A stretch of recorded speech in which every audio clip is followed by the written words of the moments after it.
Unidad 6. Tablas y fondos de amortización. En el área financiera, amortización significa saldar gradualmente una deuda por medio de una serie de pagos que generalmente son iguales y que se realizan también a intervalos de tiempo iguales. En las amortizaciones de una deuda, cada pago o cuota entregada sirve para pagar los intereses y reducir el importe de la deuda o saldo insoluto del capital. Por ejemplo, al obtener un crédito o préstamo, se contrae una deuda que puede liquidarse en un solo pago al final de un plazo o mediante abonos periódicos cuyo importe y frecuencia pueden ser variables o constantes, por lo que se dice que el préstamo se amortiza.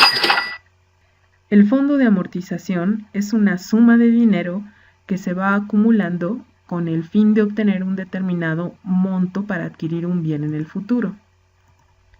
El fondo de amortización generalmente se forma invirtiendo cantidades iguales al final de periodos iguales. Esto significa que el valor del fondo al final de un cierto tiempo corresponde al monto de una anualidad vencida u ordinaria. Entonces, en la amortización, los pagos periódicos se destinan a liquidar una deuda ya existente, mientras que en un fondo de amortización, los pagos periódicos se realizan a fin de acumular dinero para liquidar una deuda futura. Los elementos de las tablas de amortización y de las tablas de fondo de amortización son los siguientes. Debido a la naturaleza del valor del pago realizado periódicamente, este se nombra como pago en el caso de una amortización por tratarse de la liquidación de una deuda, mientras que en el fondo de amortización se refiere como depósito al tratarse de un aumento de capital. En la tabla de amortización, el interés sobre el saldo es el interés que se ha generado por el saldo aún sin pagar, o también nombrado saldo insoluto. En la tabla de fondo de amortización, este mismo elemento de la tabla hace referencia al interés que se ha generado por el saldo acumulado. Si bien en ambos casos una parte del pago se utiliza para cubrir el interés generado sobre el saldo, la otra parte restante se destina, en el caso de las tablas de amortización, para la reducción del saldo o amortización del capital, y en las tablas del fondo de amortización, para el aumento del saldo o acumulación al fondo. Ambas tablas consideran como última columna el saldo final del periodo. Revisemos a continuación un ejemplo de cada caso. En el primero de ellos se nos pide calcular el valor de los pagos y la tabla de amortización para saldar una deuda de 4,000 pesos contratada a 42% anual convertible bimestralmente. Si la deuda debe saldarse en un año, haciendo pagos bimestrales, y el primero de ellos se realiza dentro de un bimestre. Los datos del problema son: el valor de la deuda es el capital de 4,000 pesos. La tasa de interés es del 42% anual, convertible bimestralmente. La deuda debe saldarse en un año, con lo que el periodo es de un año o 6 bimestres. La frecuencia de conversión de la deuda es de 6 bimestres, y con ello la tasa por periodo de conversión es de 0.07 o 7%.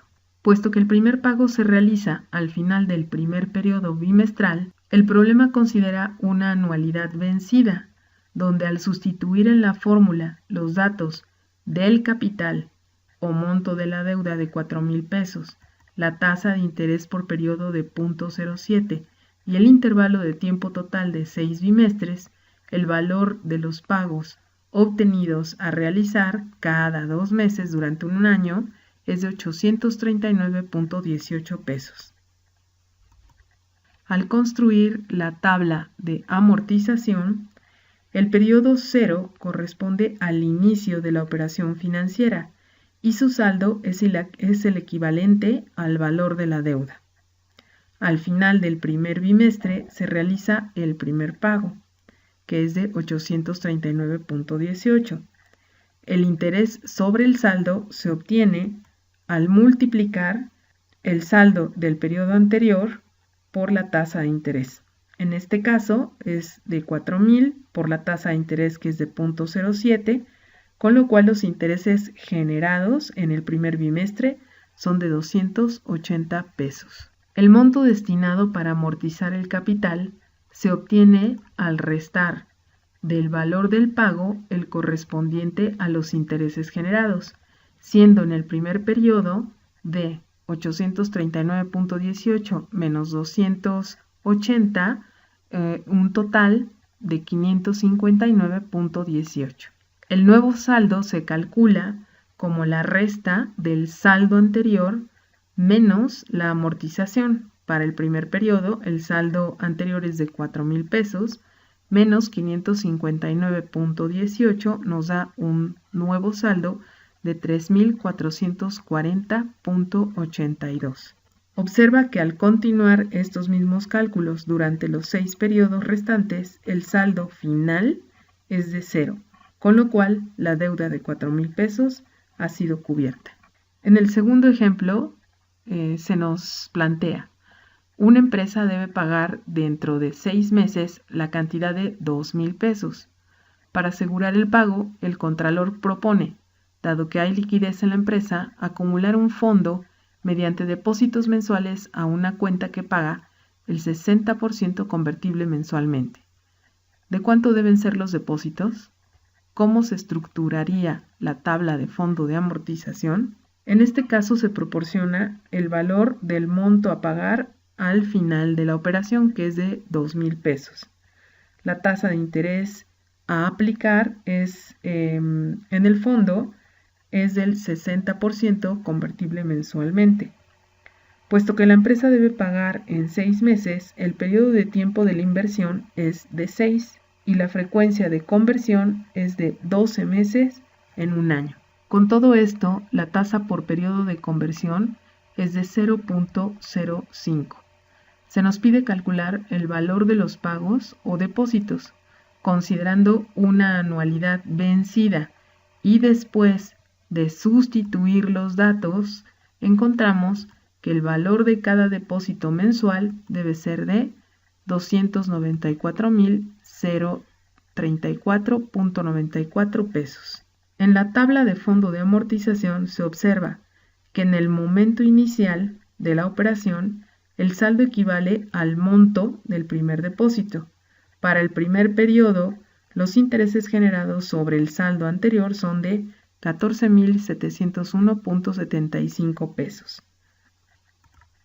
Por lo que al inicio del periodo 1, la acumulación del fondo es la suma del nuevo depósito más los intereses, dando un total de 308,736.69.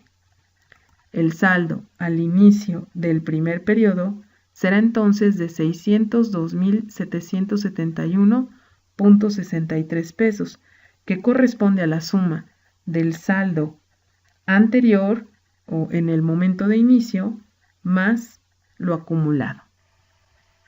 Con esto concluimos el estudio de la unidad número 6 de nuestro temario.